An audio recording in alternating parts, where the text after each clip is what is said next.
Hi there. Welcome porch. Greetings from the porch. We have a super fun game today and it's for house hunters. It is called Must versus Lust. And it's an easy as pie way to separate what your needs are or your musts versus your nice to haves, your lusts. So welcome, and I'm Sylvia Ford with my good friends and colleagues. Linda Hollington. And Sherry Darmanine. And we wanted to Shout out to Kathy Spratt. Yeah. Hi, Kathy. Hey, Kathy. We miss you. So let's get going on the game. And well, Sherry, let's get going. Okay. Well, if you start out knowing how to play the game, you will avoid overwhelming or overspending. And if you do spend more than you originally wanted to, it was because you made a conscious decision based on rationale. I'll mind you that. And negotiated with yourself. Oh, I can live with this, but I can't live with that, and I got to have this, and I can't have that. Whatever. All right, when you embark on the house hunting process, your heart is filled with all kinds of dreams in the world, and it's really easy to get caught up in imagination and, oh, how nice it would be to have this or that. But, Sylvia, I've got to have those granite countertops and stainless steel appliances. I'll cut back, somewhere else. well, even when you don't know even when you don't, excuse me, even when you don't actually know where that something else is, or if you can realistically cut back, you are going to have to run down and give the lowdown on how to prepare the excess and make sure you get things really done that you really need. Yes. Wow, that was a mouthful. Yes. And you know what? If you're going to look at this as a game, okay, you don't want to skip this part because this is where your strategies come in finding that house. A lot of people skip over this. They go out and they start looking, and before you know it, they are fatigued. It's just like, we just started football. So you see these teams out, one's got it all together, and they're doing great, and the other ones, you're like, what the heck are they trying to do? What's the goal here? So don't skip this part of trying to figure out what the goal is, or you'll end up frustrated. So what does your goal look like? What does it be? Where do you begin? You begin by asking yourself some questions, okay? Or hopefully sit down with your realtor and start asking some questions. First of all, are you new to Brevard? If you're new to Brevard, then we need to look at some neighborhoods so you can decide, where do I want to live? What does that look like? Then if you are not new to Florida, then you want to upgrade, you want to move to another neighborhood, maybe you want to stay close. Brevard is very diverse. We have everything.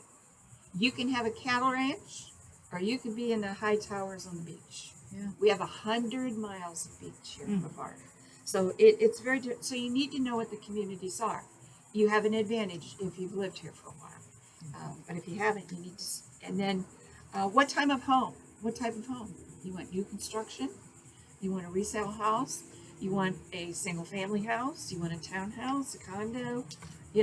What are we looking for here? So that all needs to be decided. Maybe a multifamily. What about your community? Do you want an acre lot? Do you want something you don't have to take care of? What do you want? And then we get to the house after all of that. What kind of floor plan? Do you want it open? You don't want it open? What kind of kitchen do you want? What about the communal areas, a family room, or whatever you want to call it? Do you want a pool? Do you want a garden? What about the garage? How many cars are you going to have? You can have an RV. You have to decide all those things. So you need to start writing down all of these considerations that you have. And if you have a partner or partners, then you have to agree, or it's not going to work. So each one make a list. Each one make a list. And then take your list and work on it. And highlight the important stuff. Make sure that you're focused in on what you absolutely cannot live without, okay? And also understand that if you are taking a look at things like square footage or adding a porch or, adding a patio or a paver driveway, take a look at the massive investment involved. You may want to, take a hard look at the cost involved in making those adjustments or making those must-haves. And maybe there's things that you can do yourself. Perhaps there's a lot of things that you can do yourself after you've closed. And those are the items that should be down on the list. And to be honest with you, those items are something that you should have on the bottom of your list, knowing that those things you can do, because the things on the top that require all that massive investment and cost and construction, those things are going to pay a big penny on your price of your home. So, make sure that you're highlighting and looking at just the things that have to be done. Lighting, for example, can always be changed. Paint can always be changed. The backsplash in your kitchen can be changed. Even the countertops. You can even resurface the original kitchen cabinets. Yep. There's a lot of stuff you can do on your own. So for your initial search, though, make a list. Get your 10 things. Get your partner to put 10 things if you have a partner in this investment. And then look at the two lists together, highlight them as we've said, and then put those two lists together. And so then you should have a total of 10 things that are both important. They are the must. They're not the lust, they're the must be done. We must have this. And have your list handy. As you're going through and looking at homes, make sure your list is with you as well. Do you want to give up hardwood floors for a jetted tub? Do you want to give up that fancy backsplash because you want a certain kind of tile? These are the things that you need to take a look at as you're going through the homes. So carry that list with you. Right, and don't be thrown. That's why you need your list with you. So you're not thrown by that super trendy staging or the real shiny tile or whatever is the new fad on the HGTV. Stick to your list. And you need some way to process that list too. We have, as realtors, we have things that can help you with that. They give us charts and things like that where you can click off have your houses and do comparables and do those kind of things. But you're also going to be receiving MLS copies of each house that you see.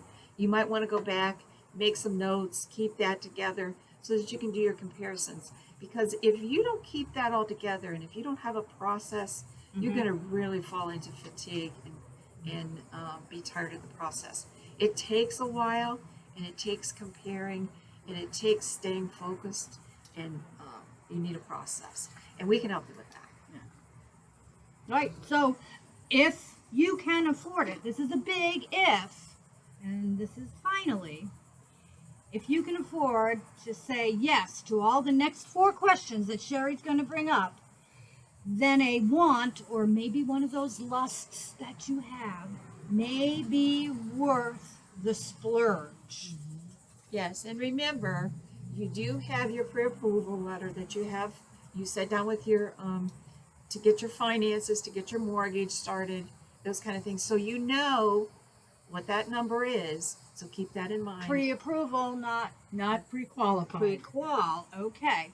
So, Sherry, what is that list? Well, the list is, make sure that whatever it is you're contemplating, make sure, is it on both lists, for example? Is it on the must or the lust? Is it something that will be extremely expensive and difficult to change? Will you be willing to sacrifice something else for that? Are you going to give up this and take that instead? It's compromise through the whole process. It's, unless you build a customized home, it's sometimes difficult to get everything on your list. But then we take a look at what feels like your house when you walk in it. And you walk in it and it feels like it should be yours. It is a gut feeling. It is a reaction. Colors can be changed.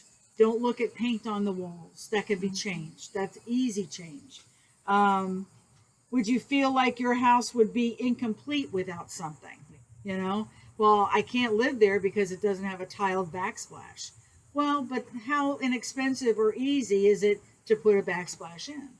I can tell you from experience, it's not that bad. Yeah.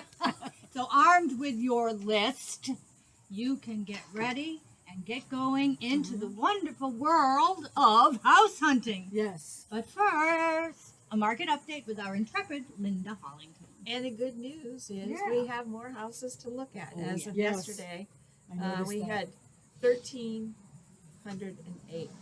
That's the highest that we've had in a long time of houses. And the average list price is down to $498. Oh. Yeah. So it's coming down too. The average sold price though is hanging in there around 360. It was 365 last week. It's 366 now. So the days on the market are still very low, still under 20. The rentals, wow, there's a lot more rentals, but they're up to 2,300 Yeah. for an average. Right. They're really I've going. noticed that recently. Yeah. They're really going up. But you there. are seeing more on the market. Yeah. More on the market, but the prices are It's really still We up. had 610 new listings last week. Okay. And the And- qualifications to rent are still extremely high. Yes, they are. Again, it goes back to that income, that 3 times monthly income, and credit scores, and the whole ball of wax. Which is why I tell people, if you can afford to put that much money down on a rental, why not buy? Right. Good idea. Well, we had 610 new listings, 273 price drops. So that tells you that the prices are coming down, even from the list price. And coming soon, still hanging in there around 100. It was 102, so that's pretty steady right there. But the new listings, that's a high number. That is a high number. That's double. That's I've, double. I've noticed that over Yeah. the weekend, actually. That's double. So we're going to have more houses to show you. So you need to pay attention to getting your your list and the things that you want to look for when you get out there. Have that it list for us. ready. Yep. And that's it from us. Like us on Facebook. And subscribe on YouTube. That's right. And we'll see you next week. On the for porch. Thanks for joining us. Bye.